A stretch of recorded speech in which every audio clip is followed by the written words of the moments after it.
Hello everyone. My name is Abby Delisle and this is my research project titled Critical Reflection for Science Education.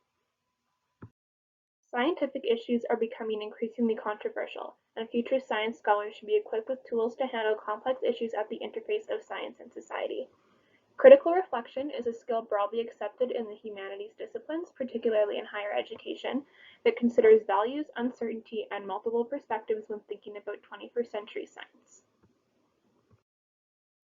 The objective of this project was to review the interdisciplinary critical reflection literature on concepts, strategies, ideas, tools, and methods that are being discussed for teaching critical reflection in science education.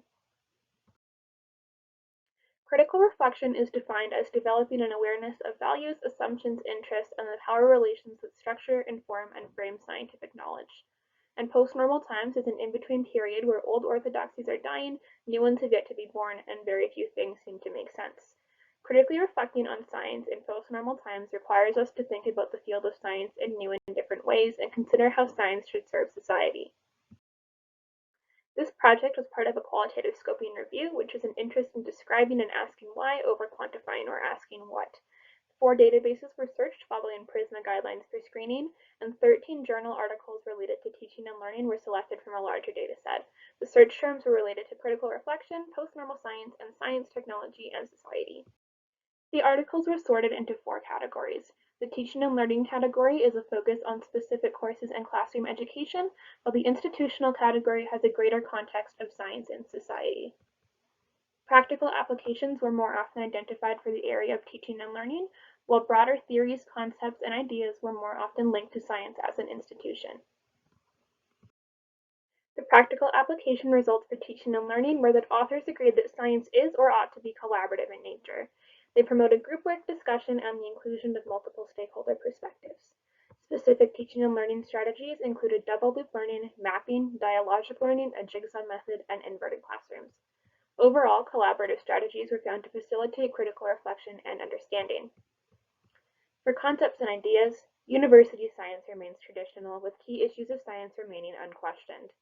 The author emphasized that system change must be led by innovative teachers who critically reflect on traditional teaching practices. Critical reflection was defined here for a science education context as reflecting critically upon yourself as an academic, as well as your understanding of the content and nature of science and how such understandings are nurtured in your students. Concepts and ideas for the institution of science were diverse. The range of ideas included a new model for science based on reinvigorated science centers that engage the public more actively and critically in science, the inclusion of values and the various roles they play in the science enterprise, from funding decisions to the topics that get researched, and more. The need to move away from an objective view of science and explicitly acknowledge that context impacts science. Context to consider include culture, gender, background, and sociopolitical factors. And accepting the reality of complexity in science. Not everything can be pulled apart and understood, controlled, or predicted. The practical application encouraged reflection using role-playing of multiple stakeholder perspectives, which brought an artistic and creative interdisciplinary aspect to science education. They observed that this role-playing activity among peers led to a deeper reflection than when the participants actually conversed with diverse stakeholders, due to feeling comfortable among their peers and making room for internal critique. What are the implications of this research? Understanding what science encompasses in the 21st century is critically important, and science training should prepare students for the complexity and uncertainty they are facing. Given the urgency of post-normal times, thoughtful consideration of how critical reflection should be included at all levels of science curricula may be appropriate.